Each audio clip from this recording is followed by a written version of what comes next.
Welcome to another episode of the Straight Up Chicago Investor Podcast. I'm 𝗤𝗏𝗀𝗃𝗏. With me, as always, is Mark 𝗬𝗏𝗏. Mark, what do we got going on over there? I'm feeling good. I don't do New Year's resolutions too much because I believe they fail too often. But what I did for at least the first quarter was to give up dessert. I found myself, especially through November, December, just eating a lot of dessert. I love dessert. And I'm the type of guy, it's like, oh, it's in the house. If I just eat it, I'll get rid of it then. I won't eat it then tomorrow. So I overeat dessert even too. So I'm 17 days into no dessert and limited sugar. So I've been sleeping better. So it's going good. But I've only committed to the first quarter because I know it's not impossible to carry long term. I'm hoping to pick up a couple of good habits along the way here. So, but you doing New Year's resolutions? I set goals. I don't really have resolutions. I am making a conscious effort to get more committed to, I don't do like the full morning miracle. But my little abbreviated version, continue to do that on a more consistent basis. Cause I'll be good. Weekend will hit and I won't do it. The kids will get up early and I'll skip it. So just trying to be consistent there. Cause when I do that, I do feel a million times better. Nice. My other big one that I started in December was to try to stop saying when I'm talking. When you kind of those breaks that people say when they're whether they're giving a speech or just talking, or even on here. My kids give me a hard time all the time because they say So I'm trying to reduce the number of ums in our conversation, especially on here. So what I will do now is I'll do the little tally mark for every time you say it so we can quantify this and track your progress. Well, again, when you say it out loud and you put it out there for other people to call you out, then you'll only focus on it a little more. So there you go. Well, nice. So what do we got for our housing provider tip of the week? All right. So, this came to me really along the lines of something you and me were working on, Tom. You're working with a buyer that bought a property and he is under contract, and part of that contract terms, the seller is putting a tenant in there, and they sent over some information on the application. But it got me thinking, when you're screening tenants, this seems obvious, but when you really think about it, tenants really only put their best foot forward. And it's really a lot of times they leave the gaps for you to assume or fill in or miss altogether. So when you are underwriting, when you are putting it out there to market even, and you're requesting people to have fill out an application, make sure you have a specific list of what you're looking for. Know what you're looking for when you're underwriting before you get to the application process. And then when they're not sending everything, or they're not sending everything of a particular item, maybe you're asking for 2 years worth of rental receipts, but they're only giving you one. I always question that. Don't assume that because 1 year was good, they just totally didn't follow your instructions for the second year. So take that as a red flag and make sure you keep digging in to make sure whoever's applying is meeting all your requirements, and they're not just sending over what makes them look best and kind of leaving out some of the stuff that could jade their applications up. So screening's big. I always tell people screening controls the rest of the next year or two. So keep that in mind when you're screening. Mark, along those lines, how much of an emphasis do you put on when there is an issue, right? Missed payment, rough time, medical bills, when they proactively tell you that, yes, I will submit everything. Note that in 2019, this event happened to me, as opposed to seeing it and then having to go back and question them. If they proactively bring that up, do you put any emphasis on that, or is it still at the end of the day, the data is the data? I think at the end of the day, the data is the data. I think it always does. There's no really way to score that in the sense, but as the human to human, I think there is value in, hey, I got divorced. So between 2017 and 19, it's going to be all jacked up. And so one of our requirements for application is, if you do have something messed up, provide a letter of explanation. So that's where they would disclose that and give a quick explanation. And those things are pretty, the funny thing is sometimes you'll see people that they had a divorce 2017, 19, they disclose that, but they're jacked up for the 5 to 10 years before that already. It's like, all right, that's great. That's for that part. But those are the things people are talking about that there, but they're not explaining the previous 10 years of why they were late 7 times. Got it. Good stuff. All right. Well, let's jump in. So this is going to be one of my favorite episodes. I ended up reading this book, picked it out from the library when I was there with my kids. And from there, I said, we have to have this guy on the show. So today's guest got an email and a LinkedIn message from me and was gracious enough to actually respond. And we had a conversation. We're excited for today. But today's guest, the professor and chair of the professor and chair of the Department of History at Loyola University. He leads a group of 30 full-time faculty over there. In 2019, he led the Newberry Library's Chicago 1919 project in partnership to confront the history of Chicago's race riots and the legacies they left today. That project actually won the National Council on Public History's 2020 Outstanding Public History Award. He's the co-author of Planning Chicago, which is a book about where did planning steer the city right, where did it fail, and where was it ignored. And today we're going to talk about the book Blueprint for Disaster, where he is the author, and he tells the story of the rise and fall of the city's public housing developments with an emphasis on the planning and policy choices that undermine the entire program. I read the book. I was absolutely fascinated about it. For you Chicago history buffs like the Ryan Smiths of the world, this is right up your alley. So without further ado, Dr. Bradley Hunt, welcome to the show. Brad, how are we doing today? Good. Thanks, Tom. Thanks, Mark, for having me. We are excited. And you're sitting there in your Cubs hat. So we got the Chicago blood going here. So for this is a really interesting profession. You were sitting there, the history of Chicago is something that's just fascinated me and to a lot of our listeners. Before we dive into the book, how did you fall into this? How did this become your career, your calling? Well, let me go way back to almost my childhood. When I was in high school, I grew up in the west suburbs of Chicago, and I was pretty good with maps. This is all pre-phone. And so when I got my driver's license, I started driving all over Chicago. My parents couldn't track me. I was like, I'm just really interested in the city. And so I would drive around, and eventually you just kind of run into a large public housing development. If you're going to a White Sox game, I used to go to the White Sox games too. I think Mark's the White Sox fan. Is that what you said? Yep. I'm both. Okay. I'm a Chicago fan. Okay. So you're going to 𝗬𝘃𝗃, and you're going to run into the State Street corridor, which was 4 miles long of public housing. And even as a kid, I'm like, whoa, this is incredibly different. What is this? What happened here? And that's a question that stuck with me. And I was going to become a historian and teach history, but I was really interested in Chicago. And so I thought, hey, this is a question. What happened to public housing in Chicago that hasn't been well answered? I start, doing some research, picked up some other books, and there's certainly work that had been done before, but nothing had really focused on that big question that I wanted to answer: is what went wrong here? Something had clearly gone wrong. Now, there are people who think it's not what went wrong is a loaded question, but it was really important to me to answer that. So that's how I got into it. I remember going to the old 𝗬𝘃𝗃 Park and standing on you look out the backside of the park, and you could see that roll. That always fascinated me as an 8-10-year-old boy, seeing all those buildings. They just look different. And I always wonder what they were. I didn't even know what they were back then. Yeah. And if you were close, if you drove down, you saw lots of people, clearly an African-American community, but most people just drove by it on the Dan Ryan or avoided it altogether. And most white Chicagoans developed a set of opinions about it, and some of those were floating around. And I just wanted to do a deep dive into the history of it. How did we get to this point? Yeah. Yeah. So for those who haven't read the book or heard of it before, we're going to dive in real deep here, but let's give the 2-minute high level overview. What topics do you cover in the book? And also, I know you wanted to get that understanding, but why write it? Why should other people care about the conclusion? Well, there are big issues there. When I asked the question, what went wrong with public housing in Chicago? I want to know, what can we do to help low-income families who can't afford housing? What are we going to do for them? But there's also kind of, for your listeners, particularly kind of a property question here, a real estate question. Are we, can the government, writ large, can government get this right? And just because it failed pretty badly in Chicago, at least the projects built in the 50s and 40s, 50s, and 60s, that doesn't necessarily mean we can't do this. And so sometimes I get a little nervous when people think, oh yeah, well, we tried that, it never worked, it didn't work, we should never try it again. That's not a good solution to what is a real problem in the 21st century.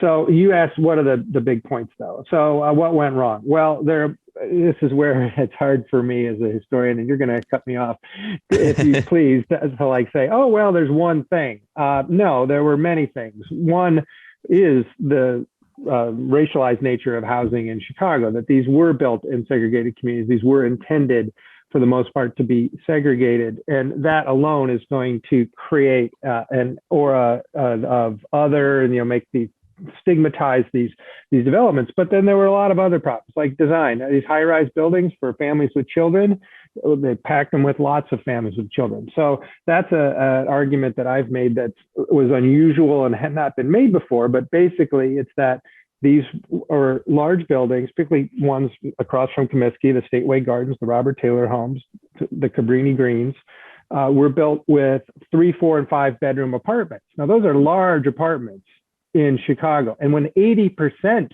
of the units in the Robert Taylor homes, which was 4,000 apartments along State Street, along the Dan Ryan, 4,000 apartments with 80% of them 3, 4, and 5 bedrooms, you're going to have a ton of youth, kids in those buildings. And when I went to run the numbers on this, the typical Chicago neighborhood, if you look at any typical Chicago neighborhood, they're going to be old people, they're going to be young people, they're going to be grandmas, they're going to be families with lots of kids, right? But the average is that there are 2 adults for every child in the typical census tract in Chicago. And in public housing, that ratio gets inverted so that there are 3 kids for every adult. So now you got a problem of how do you keep a lid on the neighborhood? And now you're in a high-rise building. And so when I got into the records of the housing authority, you see the managers' reports, and the managers are going, the elevator's breaking down again. The kids got in there and they hit every button. They climbed through the roof. They're on the top. They're riding up and down the elevators. They're stopping it between the floors, and the elevators break. Well, anybody with an elevator building knows that the elevator goes down and you got a big problem, because people on the 10th, 12th, 16th floor, how many times are they going to walk up before they're, going to leave? Right. And so what's going to happen is that these public housing developments with high-rise buildings with 16 floors with lots of kids are going to become unruly, ungovernable, if you will. Lots of maintenance problems, lots of windows broken, lots of elevators down, trash chutes catching fire. Because, man, when I was 12, I would have done that too. Right? When I was 12, the one time I got in a high-rise building, we went up to the roof and we threw snowballs off of it. And I hope that I didn't do damage to a car below. I don't know, but kids, it's like, now you got lots of kids doing lots of stuff. This doesn't mean they're bad kids. This means it's about how do you police small p without a lot of people with badges, because you don't want people with badges around all the time. How do you police a community? I'll stop there, because that's really about social order. How do you maintain order? And this is something that property owners, landlords, think about all the time, right? Yep. Yeah. You talk a lot about, the adult to children ratio and the effect that played. But even going before that, like kind of parlaying into this, one of the things in the book is you brought up in the 50s, it became cheaper to build that 4-bedroom single family home, right? Like the bungalow or whatever it was. And so the private sector is putting a ton of pressure on public housing, right? Which led to the only way we can do this to compete is high rises. And then the only way to keep them, and again, we're cost cutting. I forgot which example, but one of them had like 2 elevators for 1,000 residents, 900 residents, like just a silly number. 2 elevators for 150 units. And they're 4 or 5 bedroom units. Yeah. So you're talking almost 800, 900 people. Right. So because you guys are real estate guys, I can get a little in the weeds on this. So in the 30s and 40s, one justification for public housing was the private market cannot build a housing that low income people can rent at an affordable price, that the cost to build is just too high. There's absolutely no way someone with a low income could ever, the economics don't work, the numbers don't work. So therefore, we've got to step in. The government's going to build. Well, in the 1940s and 50s, housing costs to manufacture come way down. We get better at mass production. We get better at the tract housing and the suburbs. So in the mid-1950s, there's this congressional hearing, and the Chicago Housing Authority says it's going to cost us $18,000 per unit to build this public housing. And the Washington guys are saying, wait, you can buy a new house in the suburbs with a FHA loan for $15,000. And so why are we paying $18,000 when we could, when the cost to purchase with a profit, with here are the keys, walk in, it's yours, is $15,000. Now, of course, nobody was talking about taking low-income African Americans from Chicago and putting them in suburban FHA housing. So let's deal with race is a fundamental problem here. But it started, so that one of the public housing guys they start to say, well, we got to cut our costs. And they were also measuring costs in a way that was kind of unfair. That $18,000 figure included the cost of preparation of the land. That meant, adding new utilities, et cetera. Now, sometimes you did that in the suburbs, and sometimes the cities were paying for that. So there weren't always fair costs. Today, we have development fees for the suburbs to make sure that new land is developed, that the developer pays that. The impact fees, as we call them. So anyway, but yeah, the idea that the government could do this better was accepted in the 30s and 40s by large swaths of America, because the private sector kind of failed during the Depression. Like the country, the businesses collapsed. There's a feeling that we can, by progressives in particular, we can do this better. Well, boy, that proved to be a bridge too far. Yeah. So we end up with these large high-rise, they're oppressive buildings. We've talked a little bit about, the child to adult ratio. Let's talk about just kind of killing community, like the intangible here, because a lot of the people like either interviewed or that you have, snippets from, they talk about, how they used to love it. And then there's a lack of community, right? You don't have that. When you cut costs everywhere, on a much smaller scale, we see this with flipping houses, right? If you just put like bare bones out there, you don't stage it, you don't do anything special, it's blah, right? And that's what you ended up here on a much, much, much larger scale. So just talk a little about like the lack of community and just how that played in a factor overall to this. And I know it's hard to quantify. Yeah. So when I say lack of community, I ought to be a little careful. There were certainly a lot of residents who thought, hey, I like my community. There are people who are in this very difficult situation where the mechanicals go down, when the plumbing's not working, the elevators are going down, the trash chutes are on fire, that they're like, they band together and like soldiers in war. I mean, that doesn't mean we should continue to operate under those conditions or continue to fight a war, right? But that there's a lot of camaraderie, but that it became very difficult then to attract working class families, or even a lot of low income families avoided public housing. It became housing of last resort. The people there were banded together as a community in ways that are not the way that we expect middle class or working class families to live. So there's a standard there. Am I projecting my values on low income residents if they have their own cultural norms around getting together, around sharing, around making it work? So it was a community that the rest of the city looked at and thought was awful, deviant, et cetera. I mean, Mayor Richard M. Daley, Daley's son, looked at it and just couldn't stand it. He didn't like the aesthetics. He didn't like the way it looked. He didn't like the fact people were hanging around. He didn't like the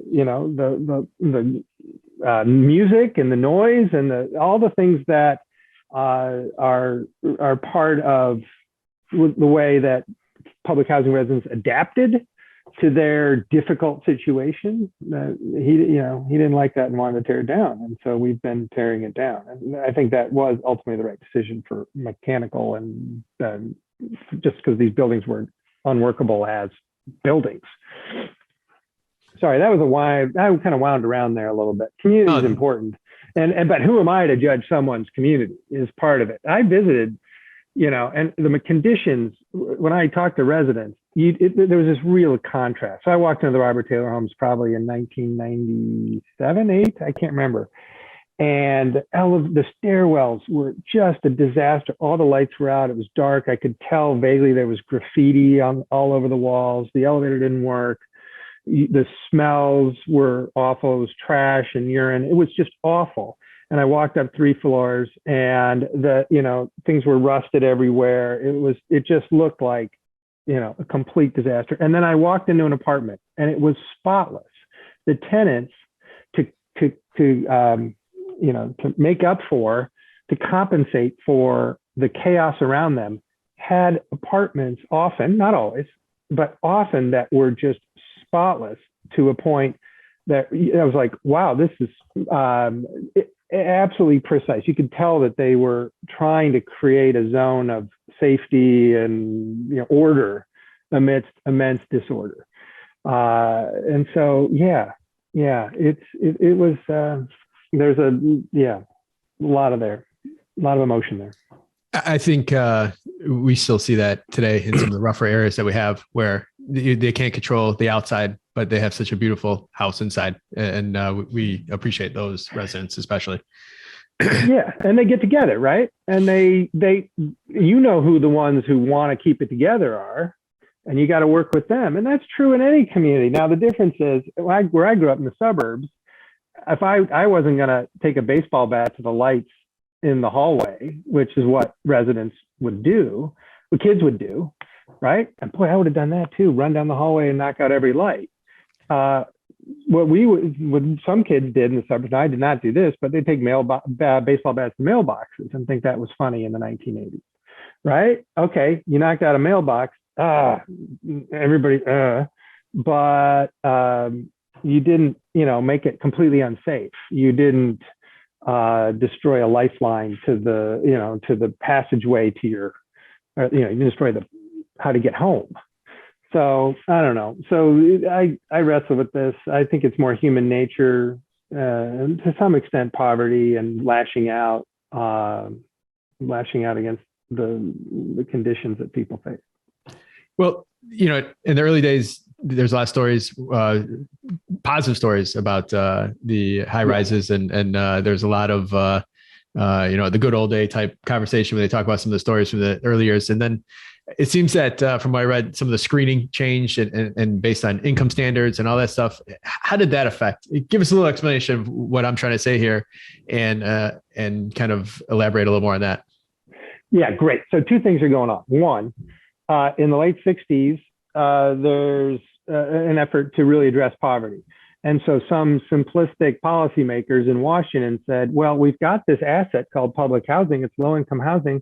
We've got to make sure that the poor, that it really helps those most in need. So the poorest of the poor ought to have priority. So in 68, there's certain, changes to rental law, 69, called the Brooke Amendment, 1969, that changes the rent structure, that's going to push out, it's going to set rent, it's going to require all rent be a percentage of your income. So if you made in 1969 $100 a month, which was not, just low income, let's say you made $100 a month. A more typical number might be more like $500 a month. Let me be more realistic. Then you'd pay a third of your income for rent. Okay, so your rent's going to go up with your income with raises. And in the 60s and 70s, early 70s, we had big inflation. So wages were going up and rents were going up. So how long are you going to do that before you're like, I'm out of here? I don't want my rent going up every time I get a raise. And that drives out working class. And who's going to come in? Those most in need, those without incomes, those desperately poor. And they're going to stay longer because, long-term poverty means they're going to be in the build. If they're going to have a 20-year stay and the working class family is going to have a 4-year stay, by the time you cycle through that, eventually everybody's very poor. So that's point one. So real quick before you go on to the second point, Brad. So question there, like if you had a mulligan and you were starting this over, and you're going to have 150 units or whatever it is the right makeup to have some proportion of, I'll call it middle class, working class, and those most in need, instead of doing the most in need first and being almost fully subsidized? Is that what makes it a more communal or make it a more chance to succeed, I guess, because then you have more income coming in for the maintenance, for the property, et cetera. Yeah.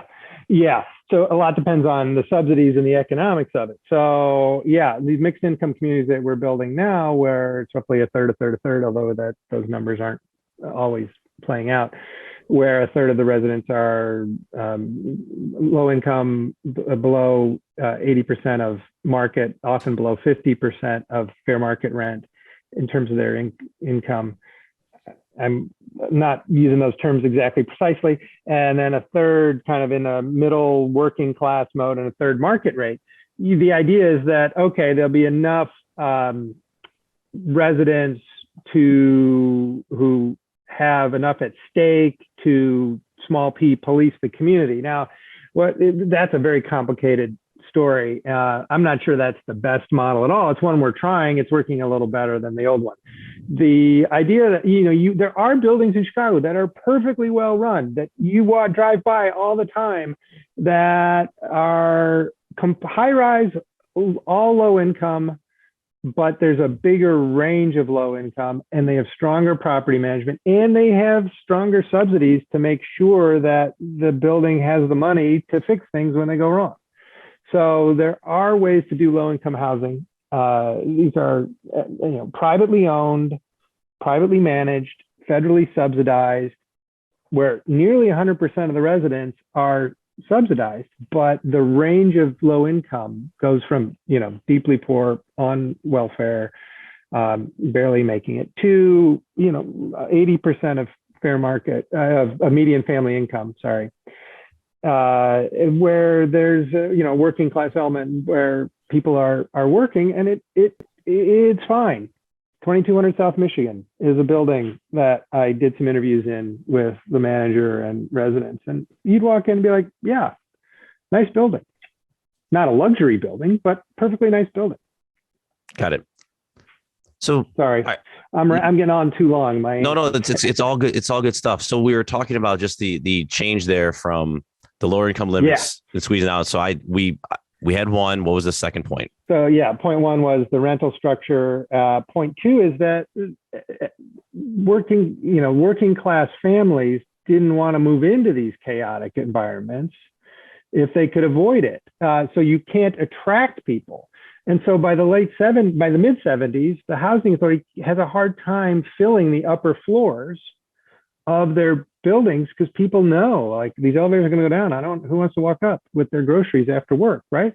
So, and you're walking up those stairwells, and those stairwells are vulnerable spaces to get robbed, to get, all sorts of bad things are happening. So, working class African Americans will not move in. And so who will move in? Only the desperately poor. And so the housing authority will move families in and so the whole building becomes some of the poorest communities in the country by the 80s in a way that's, not a healthy way to create a community. Yeah. So we have all this going on, and then now let's talk about the operation and the maintenance side. Yeah. I think as housing providers, this is something that's, we'll find fascinating. I read some of the stuff in there, and I thought it was, it's fiction. Like it's absolutely insane. I'll let you run with it, but just to kind of tee it off, the CHA chairman gets sued for $2 million. They hired an executive director who just happened to be the campaign manager for the mayor. Yeah, this is in the 80s. Yeah, this is like very Chicago stuff here. That's just like insane. But like, talk a little about like just, our per unit maintenance costs, us meaning Chicago, is, skyrocketed way more than, New York City or other comparable cities. Just talk about just how poorly run this was and pull out some of those stats, because it's amazing, amazingly bad. Yeah. So, in the 30s, 40s, 50s, it was not poorly run. They had, managers that many of them had military experience. They're coming out of an army experience. They're very rigid. They're enforcing these rules, and tenants are sometimes not happy. You used to get fined if your kid threw a ball at a wall, $5, which was a lot of money when, your rent's $25 or, $50 in the 40s and 50s.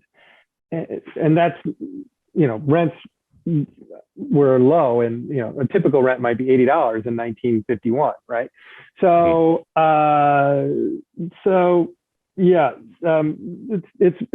a pretty well managed operation, and then that's going to fall apart as the money dries up. So I got to talk about the subsidy structure a bit. Can I talk about that now? Go for it. Yeah. Okay. So the deal, I'm going to simplify the deal quite a bit, but in general, the deal was the federal government said, we will pay 90% of the costs to build, 90% of the capital costs. There was a loan involved. It was basically the government guaranteed to pay off the loan. We'll pay 90% of the capital costs. The city's got to come up with 10%. The city could come up with that by giving away streets and valuing it in a certain way to say, yeah, you're going to take over these 5 blocks. We'll give you the streets in the middle, and that's a major part of it. Then the housing authority was expected to maintain the buildings out of rents from the tenants. And again, that rent was set as a percentage of the family income. So as the buildings get poorer, you're getting less income, right? So yeah, you have to find working class tenants to fill it if you want to raise your income levels, but your mission is to house low income people, and the federal government's telling you got to house low income people. So now you're stuck. So in 1971, the idea was that, well, obviously this can't work. We're going to come up with a subsidy, a direct check from the federal government to help maintain these properties. It just never worked. They couldn't agree on formulas. You know, the federal feds would say, well, your costs are too high because you're not well run, so we're not going to give you as much subsidy. Well, that kind of stick didn't work. The only place that really works is New York City, which is an interesting outlier, and we can talk about New York City. But every other city, this doesn't work. So there's this subsidy problem where, yeah, now you're also expected to have a reserve out of this. And any property owner who's renting knows that, you know, hey, the roof's going to need, every 15, 20 years, you're going to need a new roof, right? So they dug into their reserves. Early on, they had good reserves, but as the clientele, as the tenants got poorer, they dipped into their reserves. So now now they're 20 years into it. The building's built in 51, it's 71, they need a new roof. They got no money. The feds send them a check, but it's not big enough. And the other part is so that's part one. And then on top of that, part two is so inefficient. You're right. Because this is a large bureaucracy managing 30,000 apartments, heavily unionized workforce. Now, I'm not anti-union on this, but there were rules. The rules were the problem, not the pay. The rules were like an electrician has to plug in a refrigerator. Can't have the general janitor can't plug in the refrigerator. Electrician at one point had to replace the light bulbs. Like, these are things that you don't need a high cost person, an electrician, to do. Change the washer in the faucet. Had to have a plumber. So now that kind of, not mismanagement, but structurally expensive management is then going to help sink the place too, because not only do you not have enough money, but your costs are high. And you're fixing things like elevators, which are really expensive to fix. And your kids are running around breaking windows because that's what kids do, man. How many windows did I break playing ball? And you now have a high cost environment. And it just starts to spiral downwards. And that spiral, I'm sure, is one that anybody in real estate understands. Yeah.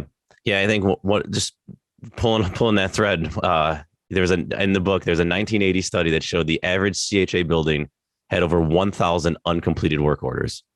Yeah. Mark, does that keep you up at night? Just hearing that number. It's crazy. If this had been, so this is an interesting question. Why didn't, the residents, if you're a tenant somewhere in the city, you go to housing court and you say, hey, my landlord hasn't fixed the heat. My landlord hasn't, fixed the elevators. And the courts would rule, and the courts would shut buildings down and, fine landlords. The housing authority was exempt from that most of those rules. The courts, when they did go to court, it was like, gosh, we can't shut down a building with 150 low-income families. That's chaos. And all these buildings ought to get essentially, would have been massively fined, but the housing authority was treated as a different beast in essence. And that meant as a tenant, you didn't get, repairs for months, if at all. Yeah, no, it's absolutely bonkers. Like you're either there for affordable housing and they became a slumlord basically, right? Like not intentionally, but that's the end product. In the 80s, yeah, nobody's making any money. Normally, slumlords make money, right? I'm going to run this building down so I can milk it, and then I'll just, because I need to. Now, there's a lot of evidence in the 70s and 80s that slumlords weren't doing all that well. And then eventually this arson crisis happens in private housing in the 70s. People were burning their buildings down because that's the way to cash out through an insurance claim. All right, that was awful. But the housing authority is just a government agency. People aren't, they're not making money except they have a nice job.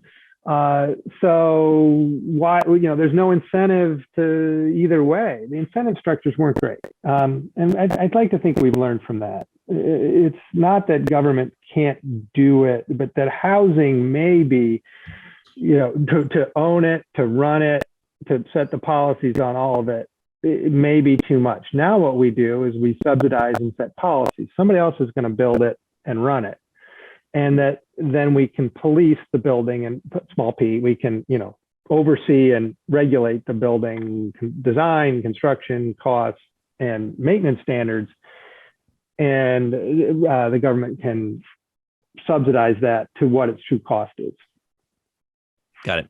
So you mentioned the 70s and 80s. In the 90s, we have the crack cocaine epidemic. Oh, yeah.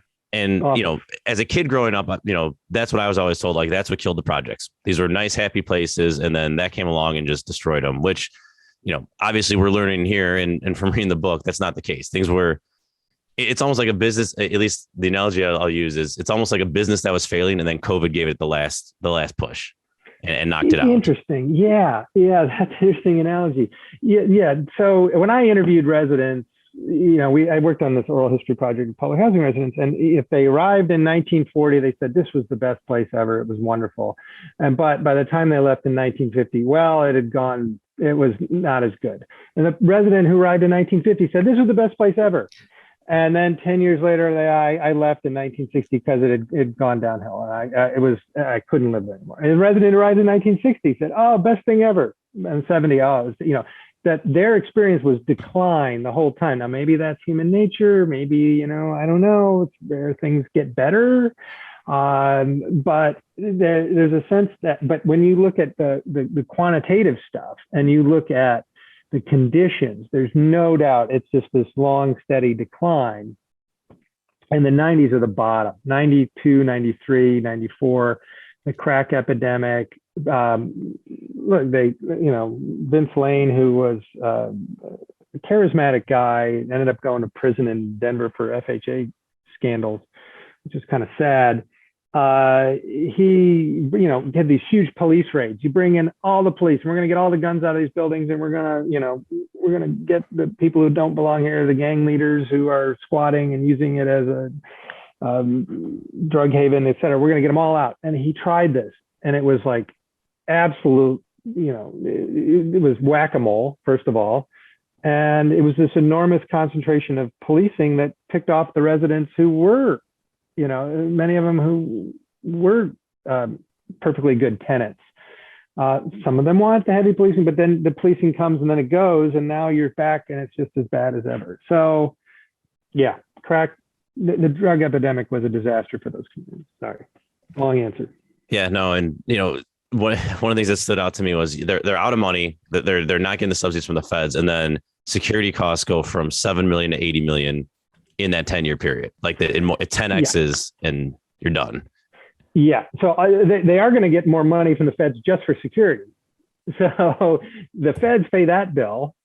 And so then there's a heavy policing presence. But what do the residents want? They want their plumbing to work. They want the roof not to leak. They want the elevators to work.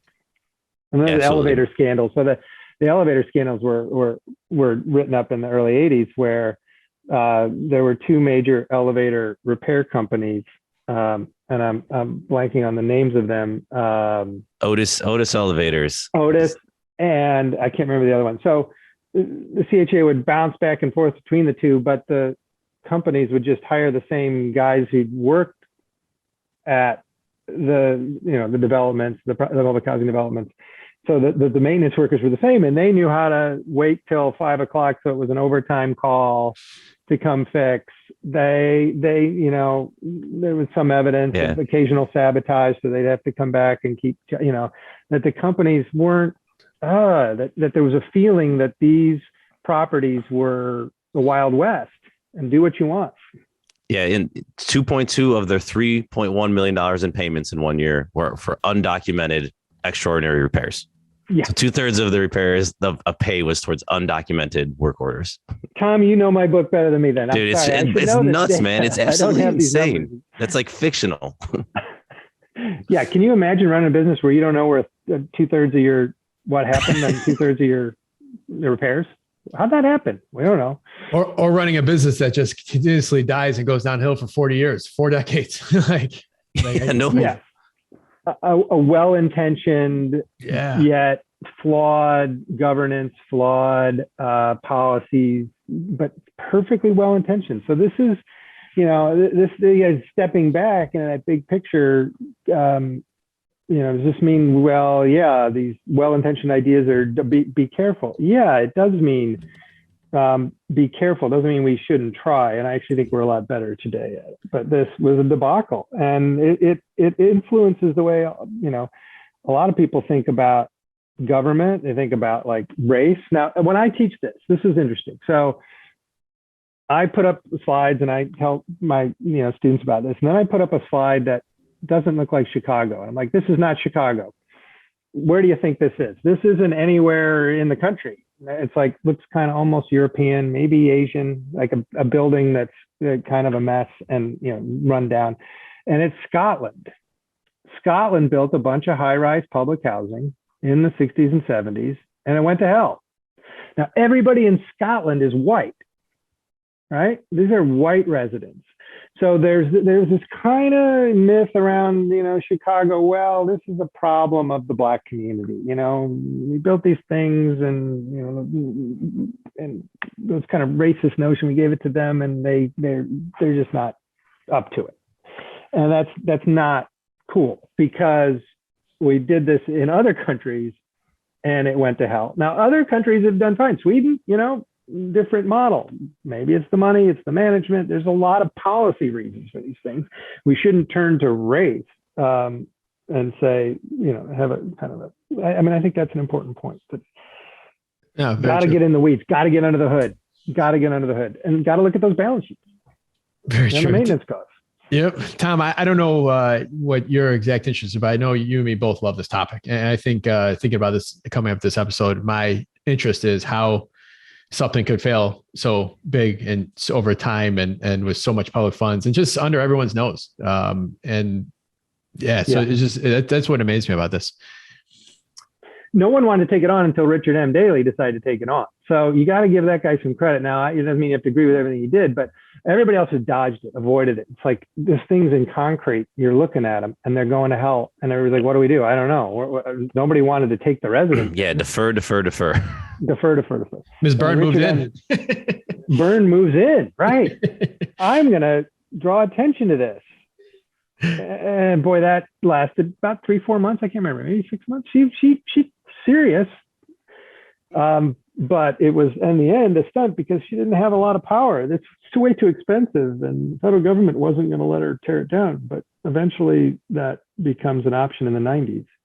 Well, we're all familiar with the buildings that got torn down, the Cabrini Greens of the world, and a lot of this went to the private voucher programs, but there's still buildings out there today, or properties out today. I think Alta Gardens is one of the top 5 largest ones in the country, and then you have Trumbull Homes, and you have Parkway Gardens. Like, what are they? And a lot of those buildings got massive amounts of money pumped into them in the last 2 decades. Like, what are they doing differently with those versus? Why didn't they just tear those down? I guess what's kind of their thoughts behind that?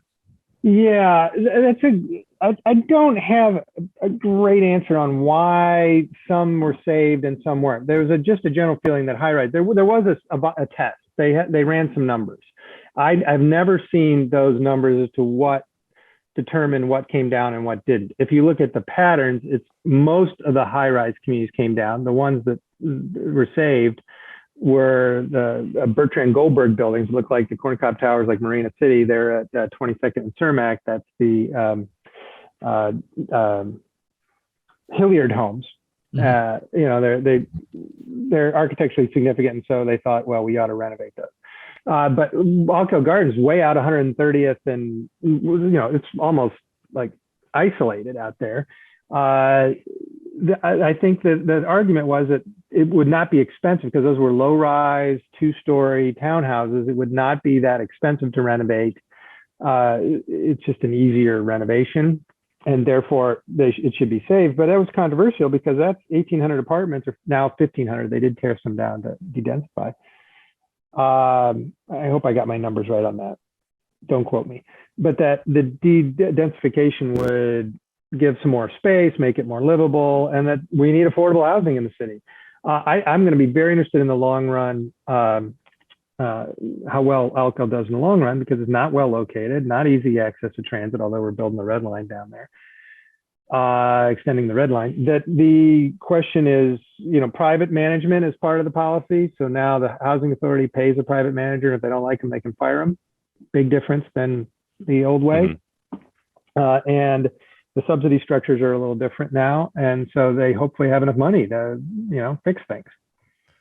Brad, what else would you change? Like, let's say you were running this, like you got put in charge of this, and which is, a very difficult position.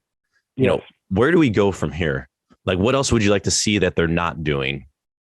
Okay, so what we learned from the 40s, 50s, and 60s is that a one-size-fits-all policy is a really bad idea.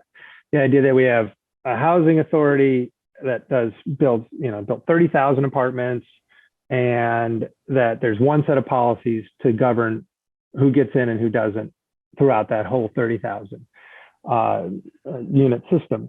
That what we learn is that people need all sorts of things. Some people need supportive housing. Some people just need a single resident occupancy model in the modern sense that's well run. Some families are large and do need might need a single family home that allows them, with some support, that allows them the space they need, and that we're not then concentrating youth in one place.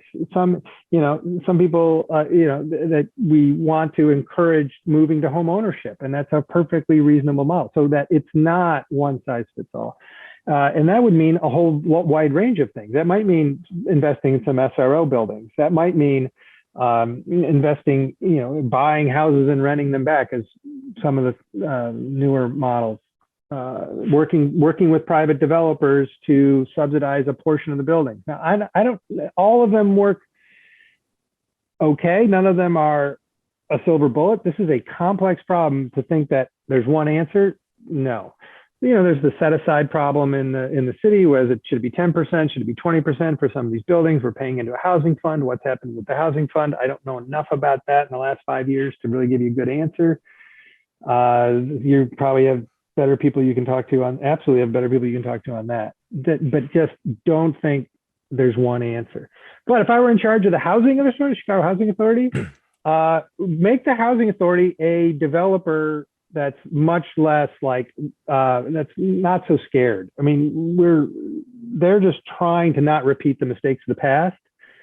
And yet we need a housing authority that's going to be much more proactively trying to develop affordable housing across the city, to develop, to make sure that the properties they have become models, and to make sure that they're not, that they're a positive force, and that people think the housing authority, yes, not the housing authority, oh my God. Love it. Mark, anything else to add? That's it.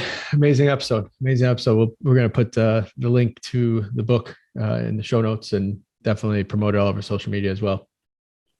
Thanks, guys. We got to read Planning Chicago then and get you back on. Different story. Yeah. Much not very micro, more macro. Yeah. No, but there are good micro stories in there. Yeah, absolutely. All right. So Brad, we have our wrap up here. You're not off the hook yet. We asked you a few questions to wrap this thing up. Sure. All right. I'll redo this question a little. What's your competitive advantage? How are you such an awesome professor? It's maybe just my energy that I throw at the room.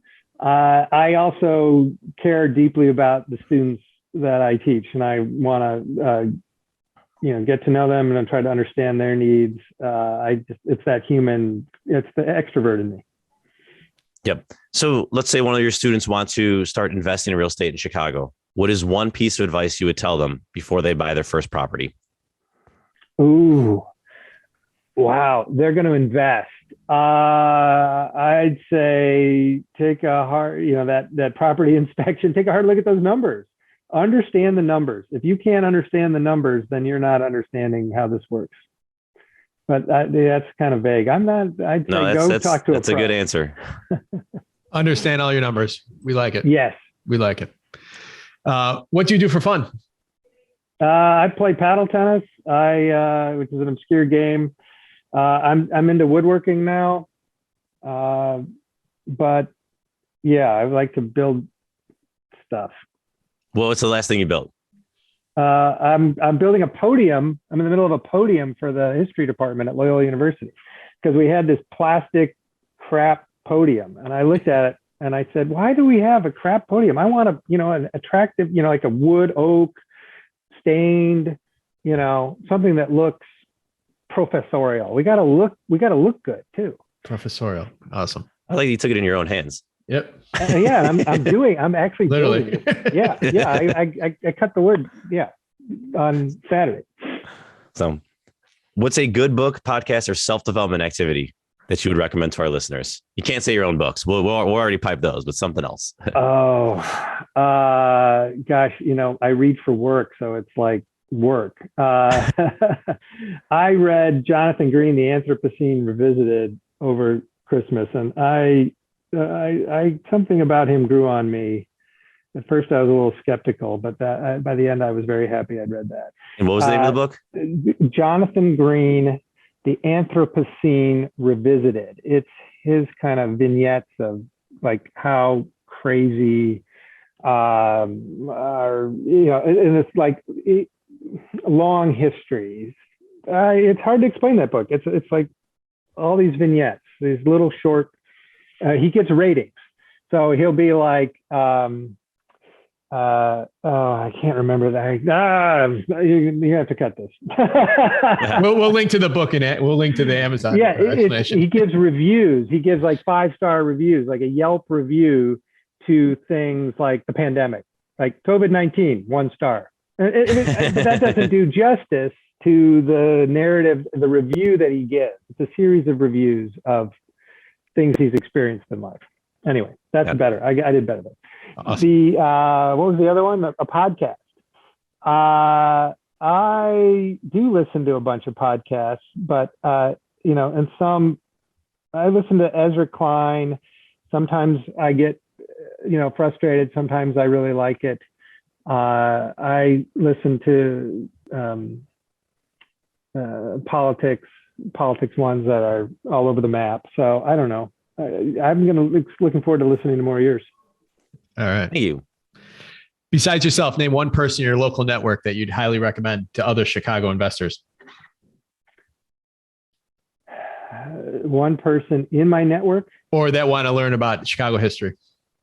Oh. Who want to learn about Chicago history? 𝗦𝘵𝗶𝗶𝗵𝗁 is a retired professor from Columbia College in Chicago, wrote a book called Chicago, a biography. And he would say it like Chicago, he's the Chicago guy. He's Polish, South Side. He gets it. Oh man, we got to have him on. You had me at, he'd Chicago be a great Polish. guest. We're good. He'd be a great guest. Brad, do you know Jeffrey Bear from Channel 11? Yes. I did something with him during the pandemic. Yeah. And you need to make an introduction. We've been trying to get him. Mark has been trying to get him for a while. LinkedIn and stuff like that. Maybe he doesn't get it. Interesting. You're going to be our linchpin here. Come on. Oh, wow. I wonder why I don't, it was hard to get him for us. So I don't know. He's a hard get. All right. Just throw our name out there with him. If you can make an intro, that'd be huge. I'll owe you. You have a lot of listeners that will be grateful for that. I love his stuff. yeah, ride that L series. Brilliant. I mean, he's just a good guy. Yeah. So Brad, thank you so much. You provide a ton of value to our listeners. How can they learn more about you? Is there any way they can provide value to you? I feel like this is part of my job to be a public servant in some ways, even that's not government, that universities need to give back to the city. And that's what we're trying to do at Loyola. We have a public history program. We're trying to tell the stories of Chicago and engage the public, not just talk to other historians, which is what too many academics do. We really want to, we have on our website, Google Loyola History Department. I have a website at dbhunt.com where you can get more of my research, more of my story. And thanks for spreading the word. Awesome. All right. So we wrap with a Chicago fact. And I think, Mark, this one is doable for you. You're not going to know, but deductive reasoning, I think you can start to figure it out here. Okay. So we obviously you head up the Department of History at Loyola. So we got a Rambler question here. So Loyola has 6 campuses across the Chicago metropolitan area. It also has a campus in this European capital city. And I'll give you multiple choice, Mark. Rome, Berlin, Copenhagen, or London?